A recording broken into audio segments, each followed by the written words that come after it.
मेरो नाम जगदीश प्रसाद पाण्डे हो। म भीमदत्त नगरपालिका वडा नम्बर 15 निमुखेडाको निवासी भनौँ। हाल यो मेरो गोठ सञ्चालन पनि यसै ठाउँमा छ।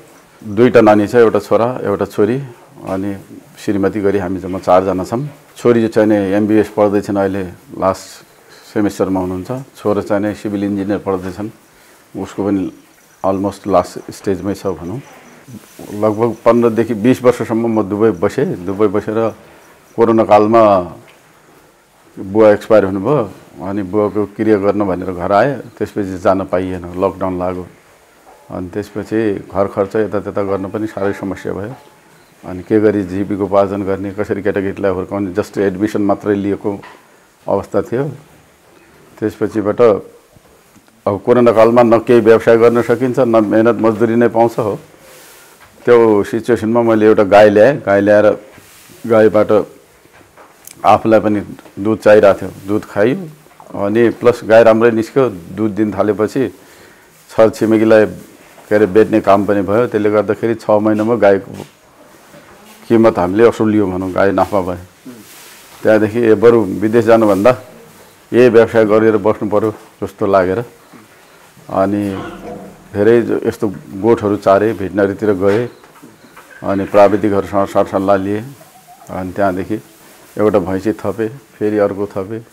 6 महिना वर्ष दिन गर्दा गर्दा गर्दा गर्दै अहिले मसँग 11वटा माउ भैँसी छ, 3वटा गाई छ। साना ठुला गरेर सबै 31 पुगिसकेको छ। यसैबाट मैले घर खर्च प्लस मसँग अहिले 2 जना स्टाफ छ, स्टाफको खर्च प्लस आफ्नो खर्च यतात्यता भन्ने कुरा यसैबाट भइरहेको छ। जुन परिकल्पना थियो, पहिलाको सोच विचार थियो, त्यो अनुसार गर्दा अहिले कस्तो भइरहेछ? त्यस्तो नराम्रो मतलब भन्न मिल्दैन। यसलाई अझै राम्रो गर्न सकिन्थ्यो। यो सबै कुरोहरू आफ्नै पैसाले भइदिया भए अब एउटा दुईटा हुन्जेल त ऋण सापट यतात्यता गरेर गरियो। त्यसपछि त्यो सामान्य अहिले अलिकति ब्याङ्किङ गर्नै पर्यो ठुलो परिकल्पना गर्दाखेरि। मेरो उद्देश्य भनेको 50 देखि 100 लिटर दैनिक दुध उत्पादन गर्ने उद्देश्य लिएर हिँडेको। अहिले दैनिक 40 देखि 45 लिटरको हाराहारीमा म अड्किरहेको छु भनौँ। ब्याङ्किङ लोन भयो, त्यसले गर्दाखेरि अगाडि बढ्न सकिएन। अब बिस्तारै यो लोनहरू घटाइसकेपछि अझै बढाउने विचार छ। कति छ लगानी यहाँ चाहिँ? कति रहेछ? लगभग मेरो 40 लाख त ब्याङ्क लोन छ, प्लस 4-5 लाख रुपियाँ यतात्यता होला। 45 को हाराहारीमा छ भनौँ। 30,000मा एउटा गाई ल्याएको छ। त्यो गाई छँदैछौँ, त्यो रातो गाई हो। त्यो म कहिले बेच्दैन, त्यो मेरो प्रोफेसन नै हो। त्यसपछिबाट नै मेरो दिनचर्या सुरु भयो। त्यहीँदेखिबाट फेरि अर्को अर्को अर्को गर्दा गर्दै यहाँसम्म पुग्यो। 77 सालमा सुरु गरेको थिएँ, 4-5 वर्ष होला। यो व्यवसाय गर्दाखेरि त्यस्तो समस्याहरू के आउँदो रहेछ? त्यो त सर सुरुमा त अब मैले कहिले एक हिसाबले भन्ने हो भने त गाई र भैँसी गोठ कस्तो हुन्छ र के मतलब तरिकाले दुन्छन्, के कस्तो खान्छन् भन्ने कुरा खालि घरकाले सामान्य आफू खानलाई सधैँभरि बनाइरहन्थ्यो र उनीहरूलाई अलिअलि थाहा थियो। आफूलाई त केही पनि थाहा थिएन भनौँ, जिरो नलेज थियो यसको बारेमा। अहिले गर्दै जाँदाखेरि निकै कुराहरू सिकियो, देखियो, भोगियो भनौँ। कसरी भैँसी छान्नुपर्दा कसरी छान्नु पर्दो रहेछ, दुध दिने खालका नदिने खालका होइन। अनि यी बच्चाहरूलाई पारापारीलाई कसरी केयर गर्ने, यी कुराहरू अनि चारोमा के दिँदा राम्रो हुँदो रहेछ, कसरी यिनीहरूको व्यवस्थापन गर्नुपर्दो रहेछ भन्ने कुरा धेरै कुराहरू बुझ्यो अहिले। केही त हाम्रो के गर्नुपर्दो रहेछ? जस्तो पारापारीको हेरचाह गर्दाखेरि होइन, व्यवस्थापन गर्दाखेरि, दुध दुहुँदाखेरि, पानी आहारा दैनिक रूपमा के कुरामा ध्यान दिनुपर्दो रहेछ? मेन कुरा त अब हामी के गर्छौँ भने चारो ल्याएर राखिदियो, छोडिदियो, हाम्रो ड्युटी सकियो। त्यसले खायो खाएन त्यो हेर्नु पऱ्यो। दुध उसले पाउने जति पाइरहेछ छैन, अनि उसको दिशा पिसाबहरू पनि हेर्दै गर्नुपर्ने, टाइममा औषधि उपचारहरू पनि उसलाई आवश्यकता छ कि, न्यानो चिसोबाट पनि जोगाउनु पर्ने। ऊ आफ्नो जन्मेको शिशुलाई कसरी केयर गरिन्छ, स्टार्टिङको 2-3 महिना त त्यसरी केयर गर्यो भने पाडापाडी पनि राम्रै हुर्किने रहेछ, राम्रो हुँदो रहेछ। अनि हाम्रो प्रफिट भनेको नै मैले के लाग्छ भने यही पाडापाडी हो। अब यो हजुरको 1 वर्षको पाडी हो। अब 2 वर्षपछि त यो मेरो ब्याउने भइहाल्छ। मेरो आफ्नो गोठको प्रोडक्ट हुन्छ। मैले सुरुमा 2टा पाडी बेचेँ, मसँग त्यतिखेर क्षमता थिएन। अहिले त भैँसीहरूकोमा गएर के अरे ब्याइरहेको छु। मैले बेच्दा यस्तै पाडी बेचेको 25,000 रुपियाँमा, अहिले उसले भन्छ 90,000 रुपियाँमा पनि दिन्न। मैले भनेको ल म दुध दिने बेलामा भर्खर ब्याएको छ, म 90,000 रुपियाँ दिन्छु, मलाई देऊ भने। कुन जातको पाल्नु भएको छ? खास गरी मसँग मुर्रा क्रस भन्छन्, प्योर मुर्रा त होइन, क्रस मुर्रा 1 नम्बरदेखि तल झरेको हुन्। सुरुमा त्यही हो, मैले भने नि हजुरलाई अनुभव नभएपछि जे काममा पनि अलिकति अप्ठ्यारो हुँदो रहेछ। म छिटै आधी ऋण त उकासिसक्थेँ। अब पहिला गाउँघरकै लोकल भैँसीहरू कलेक्सनमा लाग्यो, अनि तिनीहरू चाहिँ नै कोही 6 महिना दिने, कोही 7 महिना दिने, कोही एक टाइम दिने, कसैको थुन बिग्रेका, कसैको के त्यस्ता विभिन्न समस्याहरू आयो कि फेरि यी भैँसीहरूमा ल्याउँदै फिल्टर गर्दै गर्दै गर्दै अहिले मसँग कुनै एउटा यस्तो भैँसी छैन जसमा 4-5 लिटरभन्दा तल दुध नहोस् एक टाइम। अब मैले किन्दाखेरि त 90, 80, 1 लाख 1,20,000 हाल्यो। बेच्नु पर्दा त भोलि थारू भैँसी त कसैले किन्न मान्दैन, उही मासुको रेटमा जाने हो, सस्तोमा 50,000 40,000। त्यसले गर्दा अलिकति मैले ब्यालेन्स मिलाउन सकिनँ। ठिकै छ, ट्र्याकमा आउँदैछु बिस्तारै। हजुर, गाईको सङ्ख्या अहिले मसँग 2टा छ सर, अनि 2टै दिन्छन्। एउटा चाहिँ गाभन भइसकेको छ, र पनि भर्खर गाभन भएको हुनाले 2 टाइम दिइरहेछ भन्नुहुन्छ। 2टै गाईले 2 टाइम दुध दिन्छन्। भैँसीमा 3टा भैँसी मेरो भर्खर राँगा लागिरहेछ, गाभन भएको छन्, तिनीहरूले दुध दिँदैनन् भनौँ। बाँकी 11 मध्ये 8वटाले दुध दिन्छन्। थोरै भन्नाले अब त्यो थाक्ने बेलाका तागरका भैँसी 1.5-2 लिटर दिने भए, अनि भर्खर ताजा ब्याएको भैँसीले 4 देखि 6 को बिचमा एक टाइमको। Door to door home delivery गर्छौँ। त्यो दुध जस्तो भैँसीले दियो त्यस्तो पुर्याइदिन्छौँ। अनि दुधको मतलब कहिले पनि कस्टमरले पुरी बस्यो, तर हामी दुध कहाँ हालौँ भन्ने हामीलाई अवस्था आएन कि। मार्केट राम्रो छ। इभन 1.5 महिना 2 महिना कुरेर पनि तपाईँहरूको भैँसी कहिले मतलब ब्याउँछ, कहिले तपाईँहरूसँग दुध हुन्छ, हामीलाई चाहियो लाउनु भन्ने मान्छे कुरेर बसेको हुन्छ। साँझ बिहान गरेर हामीले 40 देखि 45 लिटरको हाराहारीमा अब एक भैँसीले एक टाइममा दुध दिँदाखेरि आधा किलो पनि फरक पऱ्यो भने 4-5 किलोको फरक परिहाल्छ। 40 देखि 45 लिटर दैनिक दुधहरू सप्लाई गर्छ। यो व्यवसाय सञ्चालन गर्दै गर्दाखेरि अब राज्यका त विभिन्न निकाय छन्। हजुर, वडा स्तरमा छ, गाउँपालिकाहरू होला, हजुर, प्रदेश अन्तर्गतका भेटनेरी अस्पताल, पशु सेवा विज्ञ केन्द्र, मन्त्रालयहरू छन्, हजुर, सङ्घका कार्यालयहरू छन्, कृषि मन्त्रालय छ, विभिन्न सुनिन्छ। हजुर। त्यहाँबाट त्यस्तो कुनै त्यस्तो सहयोग केही त्यस्तो पाउनु भएको केही राजनीतिक सेवा वडाबाट हामीले पाउने भनेको एक मात्रै सुविधा छ अहिलेसम्म, जो मैले पाएको भने त्यही जुकाको औषधि, सामान्य जुन फर्स्ट एड जस्तो वडाबाट, र हाम्रो जुन पशु विज्ञ केन्द्र छ मायानगरमा, पशु अस्पताल, त्यसबाट कुनै पनि समस्या पऱ्यो भने हामी जाने ठाउँ नै त्यही। र यहाँ पशु के अरे अस्पतालबाट मलाई राम्रो सहयोग पाइएको, त्यसको लागि त्यो गर्नु गलत हुन्छ। मलाई अब यही भनौँ न, जसरी थुनिलो भयो, डक्टर साहब मेरो भैँसीलाई के भयो यस्तो भयो, ल दुध ल्याएर तुरन्तै यहाँ आउनु, दुध लग्यौँ, थुनिलोको शिकायत भयो, अनि यसको कल्चर टेस्ट गर्नुपर्छ, तपाईँले धनगढी जानुहोस्, दुध लगेर धनगढी हाम्रै पशु अस्पतालमा, सरकारी पशु अस्पतालमा, त्यहाँ गएपछि त्यसलाई कुन औषधि सुट गर्छ त भनेर त्यो औषधि पत्ता लगाएर अनि प्राविधिक पठाइदिएर यहीँ सुई लगाएर त्यो भन्छ मतलब त्यो गभर्मेन्टले देला र खाउँला या गरौँला भन्ने त्यो पनि मलाई आश छैन। किन कसैले पनि सङ्घ संस्था या गभर्मेन्टले त बाटो देखाइदिने मात्रै हो, ल भाइ यसरी हिँड्ने हो, गरी खाऊ भन्ने हो। त्यसपछि गर्नुपर्ने त आफैले हो, बाटो काट्नु त आफैले हो। त्यही हो, जतिखेर हिँड्दै लड्छ मान्छे, त्यतिखेर अलिकति पनि टेकअप गर्न पाइदियो भने राज्यको तर्फबाट साह्रै राम्रो हुन्छ, मान्छे पछि हट्दैन थियो। अब अहिले म अस्ति दिनसम्म त एकचोटि यस्तो कन्डिसन आइसकेको थियो कि यो गाईबस्तु जम्मा हटाएर थपक्क ऋण तिरेर बसौँ कि जस्तो पनि। अब बढी भैँसी गाभन भइदियो, दुधको मात्रा घट्यो, ब्याज तिर्न छैन, अनि के गरी ब्याज तिर्ने? अनि थारू भैँसी बेच्दै ब्याज तिर्यो, पछिबाट ऋण सापट गरेर फेरि भैँसी थपेर बल्ल अहिले दुध बेचेर मात्रै पनि ब्याज तिरिरहेको छु। अनि यसमा अलिकति पनि जस्तै अब यही अवस्थामा अहिले मेरो ड्राई सिजन चलिरहेछ, मसँग दुध दिने भैँसी टन्न छ, हरियो घाँस छैन। अनि अब यो यही हाम्रो भेटनरीले मलाई एकचोटि मौका दिएको थियो 1 हप्ताको लागि ट्रेनिङ धनगढीमा, अनि त्यहाँ साइलेजको बारेमा मैले राम्रो पढ्न पाएको थिएँ। अनि यस्तो बेलामा त्यो साइलेज मसँग भइदिया भयो, मेरो पशुलाई हानि हुन्थेन, अहिले राम्रो चिल्ला हुन्थ्यो, दुध पनि टन्नै हुन्थ्यो। अब आफूले उत्पादन गरेर गाह्रो छ, लगानी धेरै छ, अनि राज्य तर्फबाट भनौँ अलिकति पनि केही पनि त्यस्तो पाइदियो भने अझै चाहिने साहस लिएर एक इक्जाम्पलको रूपमा सेट हुन सकिन्थ्यो सर। यो आहारा व्यवस्थापन कसरी गर्नुभएको छ अहिले चाहिँ? मैले सर अहिले 6 बिघा जति जमिन बनाएको छु यहाँको। 6 बिघामा लगभग 2.5-3 बिघा जतिमा घाँस मात्रै छ। बहुवर्षीय घाँस भयो, सिजनल घाँसहरू भयो, प्लस धान र के अरे गहुँ। मैले जमिन लिनुको रिजन नै त्यही हो, भुसा र परालको लागि प्लस हरियो घाँसको लागि। जति छ त्यसैबाट हो। बाँकी त अब भुसाले पुग्दैन किन्नुपर्छ, परालले पुग्दैन किन्नुपर्छ। अनि हरियो घाँसमा मसिन छ, मसिनले दल्ने, मिलाउने, कुट्टी बनाएर दिने। यो दुध उत्पादनलाई वृद्धि गर्नको लागि हजुर हैन, अब के छ यहाँको सोचहरू अझ बढाउनको लागि? यो ट्रेनिङहरूमा अनि युट्युब च्यानलहरू हामीले यी कुराहरू बुझ्ने भनेको त्यहीँबाट हो। ट्रेनिङ धेरै मुस्किलले एकचोटि दुईचोटि हामीले पाएको छौँ, त्यो पनि हल्का फुल्का, कुनै बढी खासै गहन होइन। 1 हप्ताको ट्रेनिङ एउटा थियो, अनि 3 दिनको एउटा संस्थाले हामीलाई उहाँ पन्तनगर लथ्यो। पन्तनगरमा पनि सोध्ने मौका पाएका थियौँ। त उनीहरूले के भन्छ भने बजारको दाना भन्दा हाम्रो घरको दाना हामीले आफै उत्पादन गरेर आफै बनाउन सक्यौँ भने हामीलाई किफायत पनि भयो र हाम्रो पशुले बेस्ट दाना पनि पाएर उसले दुधमा राम्रो वृद्धि गर्न सक्छ, दिन्छ भन्ने कुरो थियो। अब मेन कुरो फाइनेन्समा रह्यो। अब सबै चारैतिर एफोर्ड गर्न गाह्रो छ। बहरहाल अहिले हामीले दाना नदिइकन त दुध पाउँला भन्ने नसोचे पनि भयो। बजारकै रेडिमेड दाना ल्याउँछौँ।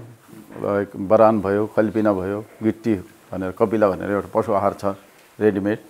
यी 3 थोक मिलाएर दुध जसले लाइक 4 किलो दिन्छ भने उसलाई 2 किलो दाना एक टाइम त्यसरी दिने गरिरहेको छ। जस्तो अहिले सुरुमा पनि भन्नुभएको थियो यहाँले, अब यहाँको पहिला विदेश बस्नुभयो, त्यसपछि यहाँ नेपाल आउनुभयो, नेपाल आएर पशुपालनमा लाग्नुभयो। अहिले सम्पूर्ण घर खर्च चलाउने भने केही पशुबाटै नै आएको। के परिवर्तन पाउनुभयो यो कृषिमा लागेर चाहिँ, यहाँ पशुपालनमा लागेर? यसमा एक त पहिलो कुरो त म आफ्नो फ्यामिलीसँग बस्न पाएँ। मेरो नानीहरू कतिखेर हुर्क्यो मलाई थाहै छैन, किन म 20 वर्षको ड्युरेसन भनेको लामो अन्तराल हो सर, सामान्य अन्तराल होइन। त्यतिखेर अझै पनि छोराछोरीले भन्छन् बाबा भनेर त जहिले बोल्थे सुन्थे, तर देखाएको थिएन बाबा कस्तो छ भनेर। अहिले छोराछोरीहरूसँग सब मिलेर बस्न पाइएको छ, उनीहरू पनि रमाएका छन्, आफूलाई पनि खुसी छ। आमा बुवाको स्याहार सुसार पनि गर्न पाइएको छ। गाउँघर घर समाजमा उठ्न बस्न यता सबै थोक भयो। अनि गाउँमा एउटा ल भैँसी पालन गर्ने मान्छे फलान छ भनेर एउटा अलग्गै परिचय पनि, पहिचान पनि भइरहेको छ। अनि धेरै राम्रो उताको भन्दा आफ्नो घर हो, आफ्नो व्यवसाय हो। मन परे खटिन्छ, मन परे खटिँदैन, नभए मान्छे राखिन्छ। तर बाहिर गर्दा त रात दिन उयो बुटको नोकमा काम गर्नु पर्थ्यो। उठ भनेपछि उठ्नु पऱ्यो, बस भनेपछि बस्नु पऱ्यो। यहाँ त्यस्तो छैन, धेरै सजिलो छ, राम्रो छ। पहिलाका दिन सम्झँदा र अहिले यो अवस्थामा आइपुग्दा कस्तो लाग्छ? मेहनत जहाँ पनि मेहनतै गर्नुपर्छ। जुन तरिकाले हामी त्यहाँ खट्थ्यौँ त्यो तरिकाले यहाँ खट्ने हो भने मजाले यहाँ गर्न सकिन्छ, नगर्न सकिँदैन। तर त्यही हो, त्यसका लागि पूर्वाधारहरू। अनि अब मैले भने नि अस्ति सडनली भेटनरी अस्पतालले मलाई आँखा देखाइदियो भने मेरो भैँसी त जान्थ्यो नि सर। उनीहरूले सहयोग गरे, मैले उपचार गर्न पाएँ, निको भयो। अनि इन्सुरेन्सका कुराहरू हामीलाई थाहा थिएन। अनि मलाई सबभन्दा ठुलो डर भैँसी एउटा मऱ्यो भने मैले 1,20,000 भनेको मेरो लागि एउटा गरिब किसानको लागि त चान्चुने पैसा होइन। जमिन धितो राखेर ल्यायो, भैँसी ल्याएर मरिदियो भने त छैन। अनि पछिबाट थाहा भयो त्यही ट्रेनिङको दौरानमा कि इन्सुरेन्स छ, इन्सुरेन्स गरे पर 90% एटलिस्ट पैसा पाउँछ भन्ने कुरो भयो। अहिले सबै मेरो इन्सुरेन्स छन्, इन्स्योर्ड छन्, म ढुक्क छु। के फाइदा हुन्छ बिमा इन्सुरेन्स गर्दाखेरि? यसमा कतिपय त झन्झट छ, के छ भन्ने खालको कुरा पनि सुनिन्छ हैन, के रहेछ हजुरको भनाइ? भगवानले नगरोस् अहिलेसम्म मेरोमा म 5 वर्ष भयो यो व्यवसायमा लाग्यो, एउटा पनि मरेको छैन। अनि इन्सुरेन्स गरेको मैले प्रत्येक वर्ष इन्सुरेन्स गरेछु, वर्षेनी गर्नै पर्छ, रिन्यू गर्नुपर्छ। मेरो नलेजमा जहाँसम्म मैले गेन गरेको छु त्यो अनुसार एउटा भैँसी मरे पर लाइक 1 लाखको छ भने 80,000 90,000 रुपियाँ हामीले पाउँछौँ। त्यसमा कुनै दुविधा छैन भन्ने म ढुक्क छु। अनि ठुनिलो भयो, दुध दिएन, काम नलाग्ने भयो भने 50% पाउँछ। र अपाङ्ग भयो, कामै नलाग्ने भयो भने इन्सुरेन्सले कभर गर्छ भन्ने कुरो छ। अहिलेसम्म मैले इन्सुरेन्स क्लेम गर्नु परेको छैन सर। प्रिमियम तिर्नुपर्छ नि, यहाँ आफूले तिर्नु भएको छ कि अथवा कुनै भेटनेरी सरकारको निकायबाट कति त्यो अनुदान छ हैन? भेटनेरीको तर्फबाट अनुदानले गर्दाखेरि मैले इन्सुरेन्स गर्न सके पनि हुन्छ। न त यसको रियल कस्ट सुन्ने हो भने त एउटा जानवरलाई 5,000 रुपियाँ भनेपछि मेरो त 11वटा त भैँसी छ, 11 पंचे 55,000 त त्यही गएको। म कहाँ त्यो 55,000 मा बरु एउटा भैँसी थपेर दुध बेच्थेँ नि, तर त्यति हिम्मतै आउँदैन थियो। भेटनरीले गर्दा जुन सहयोग गर्दाखेरि हामीले तिर्नुपर्ने लगभग 400 देखि 500 को हाराहारीमा मात्रै पर्छ रियल यदि हो भन्ने हो भने बाँकी पैसा सबै उसले रिफन्ड गरिदिन्छ। इन्सुरेन्स राम्रो लाग्यो एकदम राम्रो पनि लाग्यो सजिलो पनि छ। यदि भेटनरीले साथ नदिया भए त मेरो दम चल्ने थिएन। तर यसो हिसाब गर्दाखेरि जस्तो एउटा भैँसी बिरामी भएर बाइचान्स भगवान् त्यो नहोस् होइन, हजुर त्यो हुँदा क्षति भयो भने 4-5 हजार भनेको त ठुलो कुरा त होइन। ठुलो कुरो होइन नि, 4-5 हजार कहाँ, मलाई त 500 रुपियाँ मात्रै परिरहेछ नि अहिले त 4-5 हजार आफ्नै व्यक्तिगत गर्नु पर्यो भने। यदि भेटनरीले हात तानिदियो, गभर्मेन्ट तर्फबाट हात तानिदियो, लो किसानहरू तिमीहरू आफै गरी खाऊ भन्यो भने त मैले त पर हेड 5,000 रुपियाँ पे गर्नु पर्यो। अनि तर पछि भविष्यलाई सोच्दाखेरि त राम्रो हो होइन। तत्काल अहिले लगानी गर्दाखेरि त नराम्रो जस्तो होइन, लगानी आफ्नो धेरै पऱ्यो जस्तो देखियो पनि। दुध मात्रै घर घरमा बेच्ने अहिले गरिराख्नु भएको छ, त्यति मात्रै गर्ने कि अथवा अब यसलाई दुध उत्पादन बढाएर अझ व्यावसायिक रूपमा गरेर अरू होइन विभिन्न उद्योगहरू खोल्ने विभिन्न छ नि चिज फ्याक्ट्रीहरू विभिन्न छ, दहीहरू महीहरू बनाउने भन्ने छ, यहाँको भावी सोच चाहिँ के? अहिले त म एक हिसाबले भन्यो भने यो स्टडी फेजमा नै छु। अब कामहरू जति पनि गर्नु पर्दाखेरि सबभन्दा पहिला त मार्केट बुझ्नु पर्दो रहेछ। कुनै पनि व्यवसाय गर्नुभन्दा पहिला बजार व्यवस्थापन नम्बर 1, त्यसपछिको यिनीहरूको खानापिने यतातिर, अनि लास्टमा बसाएर त्यो प्रोडक्ट कसरी उत्पादन गर्ने र कसरी सेल गर्ने भन्ने कुरा त लास्टको कुरा हो। हामीले के गर्यौँ, विदेशबाट आयौँ, युट्युब हेऱ्यौँ, सट्ट गोठ बनाए भैँसी हाल्थ्यौँ। चारो छैन, दाना छैन, प्राविधिकको टुङ्गो छैन, भेटनरी अस्पताल कहाँ हो थाहा छैन। अब जहिले बाहिर भयो यहाँको केही पनि। अब बिस्तारै थाहा भयो पहिला चारोको व्यवस्थापन गर्नुपर्दो रहेछ, घाँसको डाले घाँस, बहुवर्षीय घाँस, यी सबै व्यवस्थापन राम्रो भइसकेपछि सक्यो भने त दाना आफ्नै घरको उत्पादन गरेर दाना पनि दिन सकेपछि प्राविधिकसँग राम्रो सम्पर्क गरेर इभन हुनसक्छ भने डेली भिजिट गरिदियोस्, होइन भने विकली भिजिट गरिदियोस्, नभए महिनावारी भिजिट गरिदियोस्, उसलाई के दिएर हुन्छ के गरेर हुन्छ होइन, त्यो गर्नु पाइदिए पर। अनि मेरो सोच भनेको दैनिक केही नभने 50 देखि 100 लिटरसम्म दुध उत्पादन गर्न सक्यो भने। अहिले जो दुधको र्याक्ती पारेछन् मलाई, हामीलाई कहिले दुध दिन्छौ तिमीहरूले, दुध त झोलामा जहिले लान्छौ त, खै हामीलाई दिएको भन्छ, त्यही पुरा गर्न सकिएको छैन सर। सोच त हो एउटा राम्रो उन्नत जातका पाडापाडी उत्पादन गर्ने यो क्लाइमेटमा के यो ठाउँको लागि। यी भैँसीहरू यहाँका होइनन्, पलियादेखि इन्डियादेखि बरेलीदेखि मगाएको भैँसी हो। अनि यहाँको हावापानीमा यी हुर्के खाइपियो भने यिनीबाट हुने सन्तानले कस्तो दुध दिन्छ त्यो हेरेर यदि ती राम्रो नसलका निस्क्यो भने यिनलाई राम्रो मूल्यमा सेल गर्नु पनि सकियो। एक दोस्रो दुध दही र घिउ मेन त अहिले जुन हाहाकार मचिरहेको छ, घिउको डिमान्ड त कहिल्यै पुरा गर्न सकेन। अब दुध थोरै छ, 40 लिटर म घरमा सप्लाई गरौँ कि दुध मसँग 100 लिटरसम्म पुग्यो भने फेरि मनयोग्य मैले घिउ पनि बेच्न पाएँ, दुध दही पनि बेच्न पाएँ। अब जसरी जोजोको दही भनेर काठमाडौँतिर फेमस छ, मैले सोचेको बाँसको ढुङ्ग्रोमा राम्रो दही हुन्छ, त्यो खान जहाँ पनि मान्छे गइदिन्छन्, यति मिठो दही हुन्छ। अब त्यो बनाउने स्रोत त छ तर छैन साधन स्रोत। यहाँ लगानी के फेजमा हुन्छ, जुन खालको लोन लिनुभएको थियो त्यो तिर्दै ठिकै भएको छ। हिसाब गर्दाखेरि जस्तो मासिक रूपमा यहाँले जुन तिर्नु भएको छ नि, ब्याजहरू तिर्नु भएको छ जुन लोन लिएको, वर्षमा हिसाब गर्दा कति जति कमाइ हुँदो रहेछ यो दुधबाट? जस्तो दैनिक 40-50 लिटर मसँग अहिले भनौँ 80 देखि 90 हजार रुपियाँ दुधको पैसा मासिक कलेक्सन हुन्छ, जसमध्ये मैले 30,000 रुपियाँ स्टाफ खर्च कटाउँछु। अनि त्यसपछि बाँकी 40 देखि 45 हजार रुपियाँ ब्याङ्कको ब्याज हाल्ने हो, अनि बाँकीले दाना पानी यता त्यता गर्ने हो। अब यसैमा मेरो इन्कम अर्को सोर्स भनेको गोबर मल छ। गोबर मल 5,000 रुपियाँ ट्रलीको हिसाबले बेचिन्छ। अनि अब राँगा मैले पाल्न सक्दैन, पाडा 1 वर्ष 1.5 वर्ष भएपछि 5,000 देखि 10,000 उनीहरूको हेल्थ कन्डिसन हेरेर मतलब वर्षेनी 40-50 हजारको पाडापाडी बेचिन्छ। वर्षेनी यो सिजनल 6 महिनाको एक सिजन हुन्छ, 6 महिनामा एकचोटि गोबर मल निकाल्दाखेरि 40-50 हजार रुपियाँ यहाँबाट निस्किन्छ। त्यसै गरी आफ्नो पकेट खर्च मात्र चलिरहेछ भनौँ। त्यही लोनको किस्ता तिर्यो उसलाई तिर्यो लगभग ठिकै। लोनको किस्ता तिर्दाखेरि नै तपाईँको त एक किसिमले बचत पनि हो नि, लोन लिएको थियो र त्यो कटिँदैछ, त्यो तिर्न सकियो। स्टाफ खुसी छन्, स्टाफलाई सेलेरी पाएको छ, अनि उनीहरूलाई खानेपिने व्यवस्था मिलाइदिएको छ, जस बचिरहेको खुसी हुन्छ। जस्तो अब कतिपयको के छ भन्दाखेरि पशुपालन गर्नुहुन्छ, कृषि गर्नुहुन्छ, सरकारका निकायबाट पनि सहयोगहरू अनुदान लिइराख्नुहुन्छ, तर चाहिँ खुसी हुन सक्नुहुन्न कि। तर यहाँ आफ्नो हिसाबले गर्नुभएको छ, कुनै अपेक्षा ठुलो अपेक्षा पनि राख्नु भएको छैन होइन, आफ्नो हिसाबले गर्नुहुन्छ। मलाई सामान्य प्राविधिक सेवामै खुसी हुनुहुन्छ भने खुसी चाहिँ कसरी हुने यो पशुपालनबाट? मेन त सर अब 10 ठाउँ हात हालेर हुँदैन, केही कुराहरू पनि भित्री मनदेखि म गरेर छर्छु र गर्छु भन्ने आयो भने मान्छे जहिले पनि सफल हुन्छ जस्तो लाग्छ है मलाई। अब मैले हजुरलाई भनिसकेँ, मैले एउटा गाई ल्याएको थिएँ, 6 महिनामा मैले गाईको किमत निकालेँ, गाई मेरो नाफा भयो। त्यहाँदेखि अर्को गाई ल्याएँ, त्यो पनि त्यसपछि गाईभन्दा भैँसीको दुधको बढी माग आउन थाल्यो, अनि भैँसी ल्याएँ। भनेपछि अवस्था हो भने त त्यतिखेरै छोडिदिँदा भएको, त्यतिखेर त्यही मास्दा भएको, बिलस्दा भएको। दुःख छ, जिउभरि गोबरै गोबर हुन्छ, जिउ गनाउँछ, 12 घन्टा कहिले 14 घन्टा पनि खट्नुपर्छ। अब भैँसी ब्याउन आँटिरहेछ, रातिको समय छ, रातभरि पनि कुर्नुपर्छ। अलिकति दुःख नगरी त हुँदैन, दुःख खट्नै पर्छ। राज्यले के सहयोग गरिदिएमा अझ सहज हुन्थ्यो? भैँसी कसकोमा पाउँछ, फलानु फार्ममा पाउँछ। दुध कसकोमा राम्रो छ, फलानु गोठमा पाउँछ। अनि म्यानेजमेन्ट हेर्न मात्रै पनि यहाँ मान्छे आउँछन्। हिजो आज नै गाउँ टोलका पनि मान्छेहरू आउँछन्। हामी एक मान्छेले यो ठाउँमा बसेर यो 2टा भैँसी पाल्न गाह्रो छ, उसले 11-11वटा भैँसी कसरी पालिरहेछ भन्ने भइरहेछ। अनि धेरै कुराहरू स्टडी फेजमै छु। मैले युट्युब पनि हेरेँ, ट्रेनिङको पनि अपेक्षा गरिरहेको छु, ट्रेनिङहरू पनि गरेँ। ग्रासहरू मैले किनेर राखिसकेको छु, त्यसमा मिलाउने दाना आफै उत्पादन गर्न सके भए।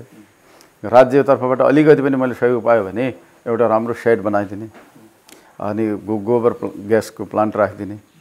त्यसले गर्दा यिनीहरूलाई कुडो पकाएर खुवाउनु पायो भने अझै राम्रो हुन्थ्यो। सानो बच्चाहरूलाई त दानाले त त्यति राम्रो काम गर्दैन नि सर, जस्तो खायो त्यस्तो छेरिदिन्छ। यिनीहरूलाई पकाएर दिए पायो अझै छिटै हुर्किन्थे, हृष्टपुष्ट हुन्थे। अब यो यसमा आउन चाहनेले कस्तो छ यो भित्री चाहिँ यसको पशुपालनको? मलाई त एकदमै राम्रो लाग्यो सर, यसमा कुनै दुविधा छैन। अनि कसैले भन्छन् हे भैँसी पालेर के कमाउलान्, के गर्न सक्लान् भन्ने कुरो गर्छन्, अनि त्यो पनि नहोला। जब मेरो मतलब 2जना स्टाफ राखेर हामी 4 जना परिवार मजाले आफ्नो व्यवस्था मिलाइरहेछौँ, आफ्नो पकेट खर्च उठिरहेछ, घर खर्च चलिरहेछ भने योभन्दा राम्रो व्यवसाय मेरो लागि के हुनसक्छ? झन् बैंक लोन नहुन्थ्यो भने त म अहिले एउटा पोजिसनमै बसिसकेको हुन्थ्यो। खुसी हुनुहुन्छ? त्यसमा दुविधै छैन सर। खुसी कसरी व्यक्त गर्नुहुन्छ जस्तो 1 मिनेटमा भन्नु? मेरो सबभन्दा ठुलो राम्रो खुसीको पाटो कसरी, छोरा अब इन्जिनियर पढ्दैछ, त्यसको खर्च कहाँबाट पेलियो? यहीँबाट पेलियो। छोरी इन्जिनियर के अरे डक्टर पढ्दैछन्, उनको खर्च कहाँबाट पेलियो? भोलि तिनी अब फाइनल स्टेजमा छन्, केही समयपछि आयो भने त त्योभन्दा मेरो लागि अपार खुसी त केही पनि छैन नि सर। अनि एउटा आफ्नो इमेज पनि छ, मेरो प्रेस्टिज पनि छ। भैँसी पालिरहेछ, राम्रो दुध दिन्छ, कसकोमा छ, त्यो त अमिट छाप हो नि। त्यो नै मेरो लागि सबभन्दा ठुलो गिफ्ट हो। त्यही मेरो कमाइ। आफ्नो सोसाइटीमा एउटा मान सम्मानले स्थापित हुनु भनेको नै, अनि त्यसमा पनि जहाँ ततै टोलहरूमा जाँदा यार गाई भैँसी पालिरहेछ, काम यो राम्रै हो, अलिकति दुःखको काम हो, साबास तिमीले गरेर देखायौ भन्ने छ। अहिले त म लर्निङ फेजमै हुँदै यस्तो अवस्था छ भने भोलि म पूर्ण रूपले विकसित भएर मैले आफ्नो जुन प्लान छ त्यो अनुसार हिँड्न पाइदियो भने, अनि 2-4 जना स्टाफ होस् होइन, अनि त्यसपछि मान्छेहरू आउन्, उनीहरूले मतलब यो हेरेर जान यसो हुँदो रहेछ, यसरी गरी खाँदो रहेछन् भन्ने त्योसम्म पुर्याउने मेरो सोच छ सर। त्यही नै मेरो सबभन्दा ठुलो खुसीको दिन हुनेछ अर्को पाटो भन्ने। धन्यवाद धन्यवाद छ सरलाई पनि।